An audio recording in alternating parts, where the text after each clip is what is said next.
baraha kiska burugsaniyo sharciga murantiraya cadaaladda meel marshiyo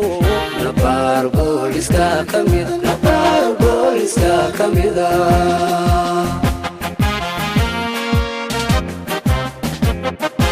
mataanaha nabadgelyada baraha kiska burugsaniyo sharciga murantiraya cadaaladda meel marshiyo nabaar booliska kamida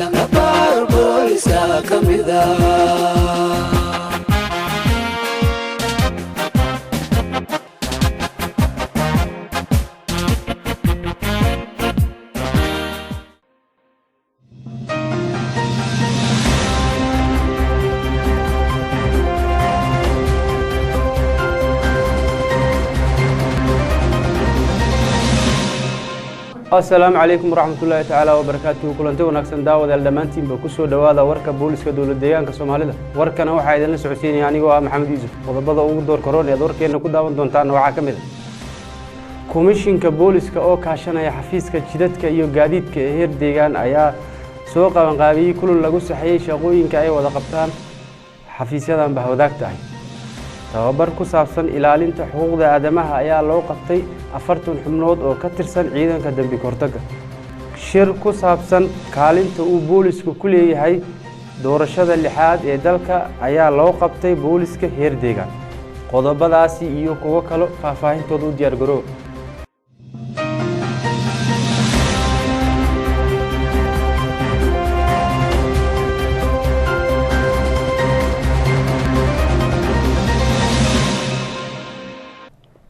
markale is aragti maqal wanaagsan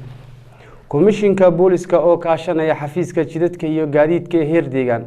ayaa soo qaban qaabiyay kulan lagu saxeeyay shaqooyinka ay wada qabtaan warbixin amuurtaasi ku saabsan waxa ay noo soo diyaariyay soo jeedin doona wariye Cabdinaasir Seeraar shirkan oo lagu saxeeyay shaqooyinka ay qabtaan xafiisyada bahwadaagta sida gaadiidka iyo jidadka komishinka booliska ay u xilsaaran ilaalada amniga wadooyinka ayaa ah mid la isku gorfeynayay sidii wax looga qaban lahaa sixidda godoleelada ka jira shaqooyinka ay qabtaan si looga hortago gaadiidka sharci darrada iyo wadayaasha layslaanta ku shaqaysanaya shirkan oo ka qabsoomay komishinka booliska kana soo qayb galeen xubno ka kala socday xafiisyada gaadiidka iyo jidadka booliska deegaan iyo heer gobol waxaana diiradda lagu saarayay intuu socday ilaalinta sareynta sharciga amniga wadooyinka iyo sidii dabagal ballaaran si wada jir ah loogu sameyn lahaa nidaamka adeeg bixinta gaadiidka iyo sida ay rakaabka ula dhaqmaan waxaana ugu horeyn kulankan ka hadlay komishineer ku-xigeenka komishinka booliska gaashaale sare Cali Cabdijabaar iyo wasiir ku-xigeenka xafiiska gaadiidka mudane Maxamed Cabdiraxmaan si xoojinta iyo kor u qaadista amniga wadooyinka qodobka koobaad buu inoo noqonayaa qodobka labaad waxa inoo noqonaya wax ka qabashada caqabadaha gudaha magaalada jigjiga ka jira ama caasimadda iyadoo ay taa markii laga hadlayo ama hawsha la fulinayo loo baahanayo gacan kale oo saddexaad oo ah ayo adeeg bixinta maamulka magaalada jigjigaha loo baahanaya markii hawsha la fulinayo ay hay'adahan loogu talagalay amniga wadooyinka inay kor u qaadaan siina dardargeliyaan shuruucda iyo sharciga u yaalana inay fuliyaan taabana geliyaan dhidibadana u aasaan loogu talagalay markii ay hawshooda fulinayaan waxaa loo baahanayaa adeeg bixinta maamulka magaalada jigjiga loo baahan fadhi aan ka nahayno iyagana aan ku helno inaynu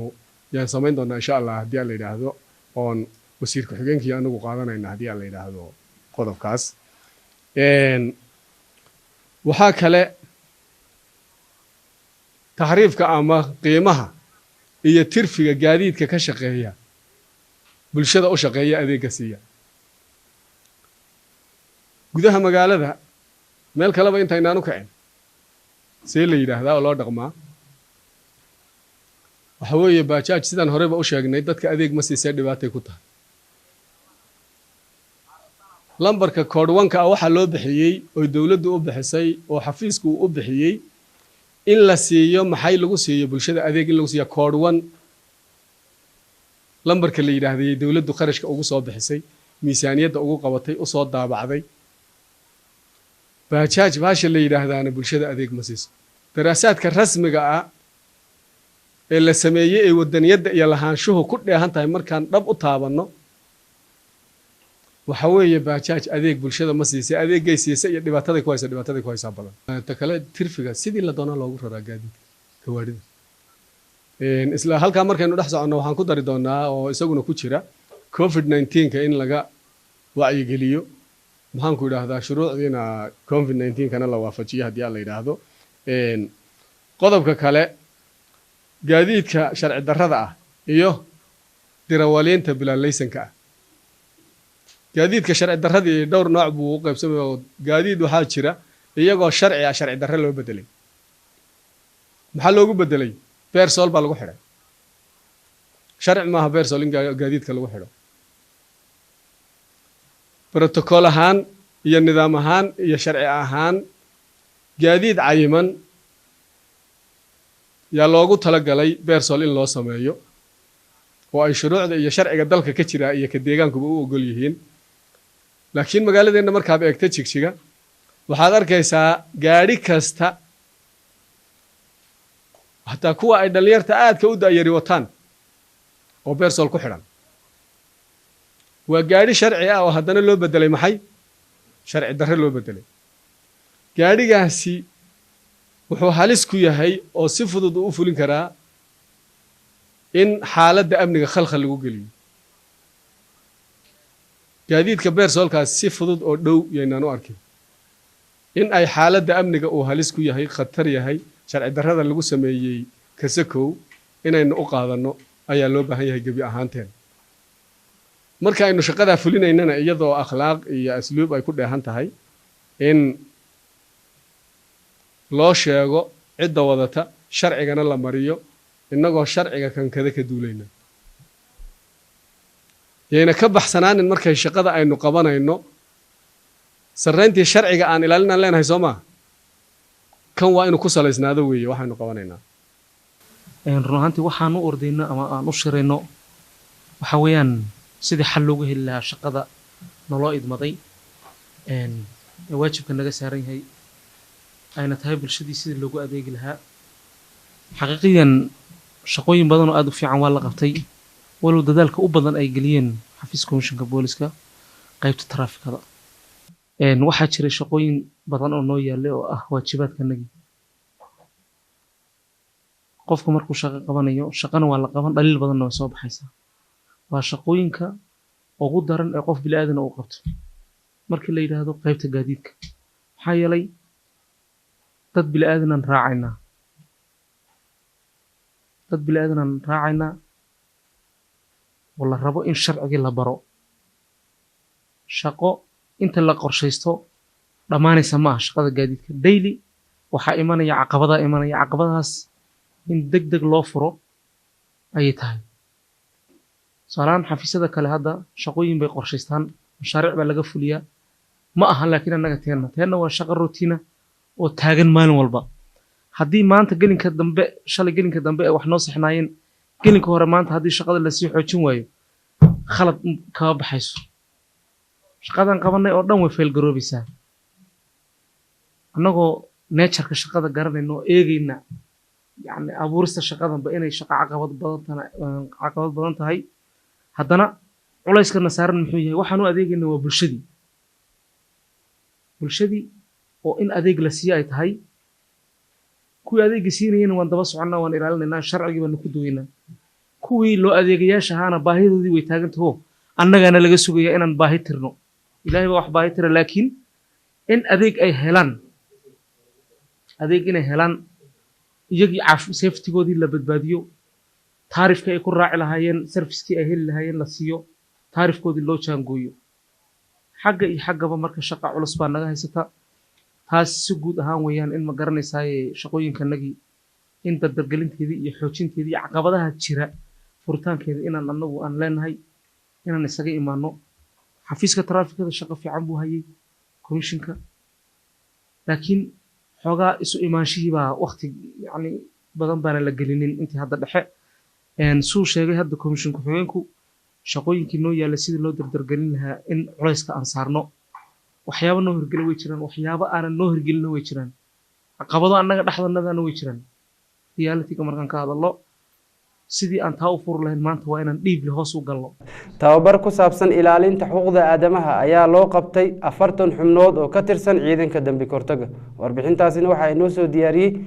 wariye Ciga Axmed. hay'adda lanqeynta cas caalamiga ah ayaa soo qaban qaabaysay tababar muddo 2 maalmood ah ay ugu qabatay kulliyadda tababarada booliska dowladdeegaanka Soomaalida 40 xubnood oo ka socday ciidanka ka hortagga rabshadaha ee komishiga booliska dowladdeegaanka Soomaalida. tababarkan oo ay ujeedadiisu ahayd sidii kor loogu qaadi lahaa kaalinta boolisku ay ku leeyihiin ilaalinta xuquuqda aadanaha ayaa waxa goobjoog ka ah muddadii uu socday madaxa hay'adda lanqeynta cas ee adduunka laantiisa deegaanka Soomaalida Maarik Alajube iyo komishiga ku-xigeenka komishiga booliska ee dowladdeegaanka Soomaalida Gaashaale Sare Maxamuud. madaxa hay'adda lanqeynta cas laantiisa deegaanka Soomaalida ayaa ugu horreyn uga mahad celiyay komishiga booliska ee dowladdeegaanka Soomaalida wada shaqaynta ay mar walba wada leeyihiin, sidoo kalena sheegay in tababarkan looga gol leeyahay sidii xubnaha ciidanku ay u ilaalin lahaayeen xuquuqda aadanaha isla markaana ay u xakameyn lahaayeen awoodooda boolisnimo xilliyada ay jiraan kacdoonadu si looga fogaado ayuu yidhi in dhibaatooyin ay soo gaadhaan shacabka loo adeegayo. waxaa kaloo intaasi ku daray in hay'adda lanqeynta cas ay diyaar u tahay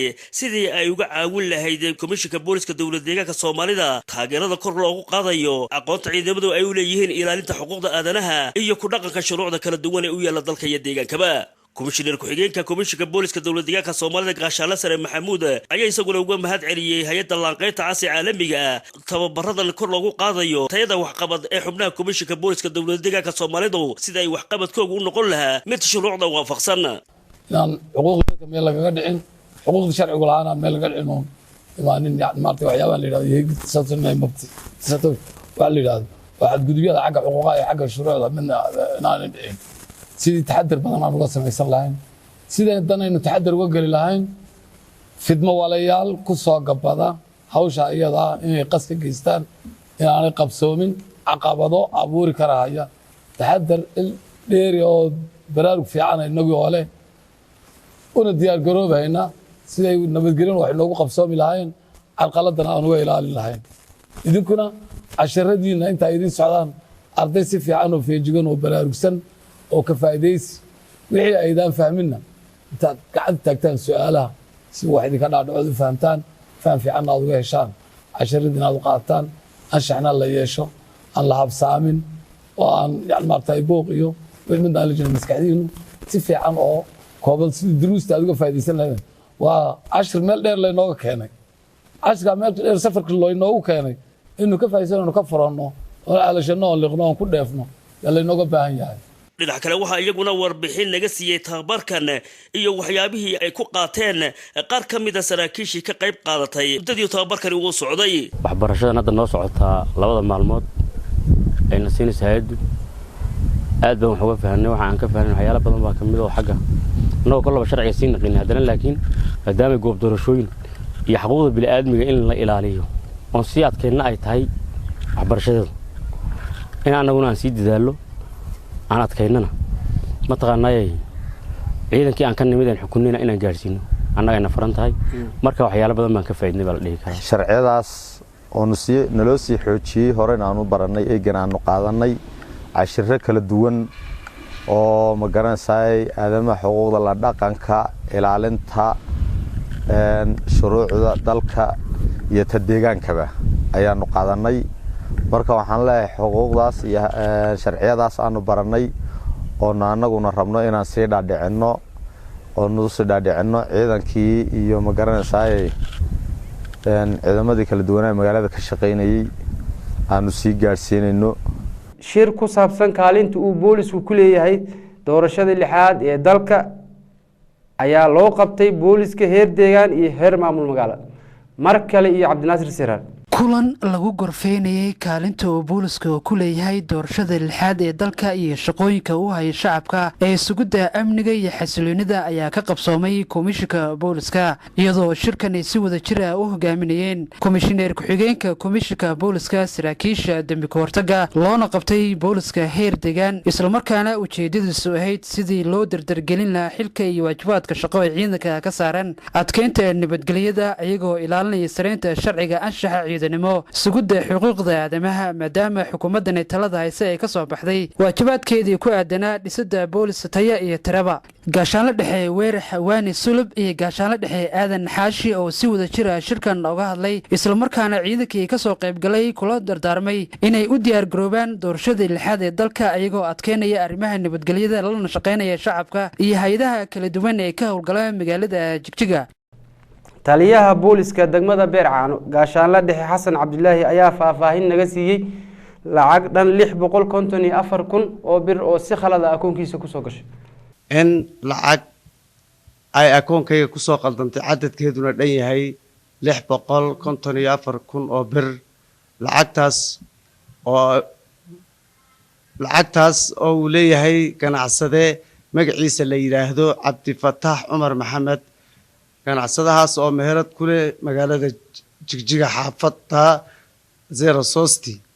isla markaan baaritaan dheeraad aan sameynay ayaa waxaan ogaanay lacagtaas inuu ganacsadahaasi leeyahay waxaan ugu transfer gareynay akoonkiisa marka waxaan halkan kada bulshada kala dardaarmayaa in boolisku uuna u taagnayn oo kaliya nabadgelyada ee uu taagan yahay in uu naftooda iyo maalkoodaba badbaadiyo taa ayaan halkan kala wadaagayaa waxaa kaloo halkan fariin uga gudbinayaa dhammaan booliska caalamka iyo ka Itoobiya gaar ahaan kan deegaankaba in ay hantida shacabka naftooda iyo maalkoodaba ay badbaadiyaan ayna u taagan yihiin mar walba habeen iyo maalinba in ay badbaadiyaan tababar ujeedadiisu ahayd adkeynta nabadgelyada ayaa loo qabtay gudida la talinta booliska madaxa bannaan warkaasina waxa inoo soo diyaariyay wariye Hodan Koosar tababar ku saabsan sidii loo adkeyn lahaa arrimaha nabadgelyada iyo sugidda amniga xasiloonida bulshada sidii ay nabadgelyadu u noqon lahayd mid waarta ayaa loo qabtay gudida la talinta booliska madaxa bannaan ee heer deegaan iyo heer gobolkaasi oo ka qabsoomay hoolka shirarka Sayid Maxamed Cabdilaahi Xasan tababarkan ay hogaaminayeen mas'uuliyiin ka socotay heer federaal iyo saraakiisha heer deegaan ugu horeeya komishineer ku-xigeenka komishinka booliska dowladda deegaanka Soomaalida gaashaanla sare Cali Cabdi Jabbaar isla markaana halkaasi kula hadlay gudida la talinta booliska madaxa bannaan una soo jeediyay sababaha loo aasaasay inay tahay ka shaqaynta arrimaha nabadgelyada ka hortagga nidaamyada faldambiyeedka isla markaana ay soo gudbiyaan wixii dhibaato ku keeni kara amaankeena ugu dambeyntiina uu mahad celiyay shaqooyinka wanaagsan ee bulshada u qabanayaan loona baahan yahay in gamcaha la isqabsado lagana shaqeeyo danta iyo danaha guud sidoo kale waxa iyaguna dhinacooda sharaxaad ka bixiyay tababarkan mas'uuliyiintii ka socotay heer federaal kadib markii uu soo dhamaaday tababarkan ayaa waxa faahfaahin laga siiyay komishineer ku-xigeenka komishinka booliska dowladda deegaanka Soomaalida gaashaanla sare Cali Cabdi Jabbaar guddiga la talinta madaxa bannaan tababar ku saabsan oo ay bixinayeen xafiiska nabadda ee heer deegaan saraakiil ka socota tababar ay bixinayeen buu ahaa shirkaas ama maxaan ku yiraahdaa tababarkan waxa weeye wuxuu yahay macnihiisu waa isku xidhkii bulshada iyo booliska oo aan nidhaahno hab nidaamsan baa loogu magac bixiyay oo loo dhigay waana laga baaraandegay dal ahaan baa looga baaraandegay baan odhan karnaa sababtoo ah waxay xukuumadda heer dal iyo kuwa heer deegaanba waxay ka baaraandegeen maadaama bulshada dhibaato badan ay soo haysan jirtay dalkeenna Ethiopia systemkan cusub ee hadda isbedelay ama maamulkan hadda jiraayay waxaa la isweydiiyay oo la yidhi dhibaatadii bulshada haysatay 27 sano maskaxdooda see looga sifayn karaa oo caafimaad qab loogu bedeli karaa xanuunkii faraha badnaa ee haystay iyo danqashadii iyo boogtii ku taalay waxaa la isla qaatay oo la yidhi waxaa lagaga saari karaa boogtii iyo dhibaatadii bulshada haysatay ee qaan gaadhay in nidaamka isku xidhka booliska iyo bulshada hab casriyaysan loo sameeyo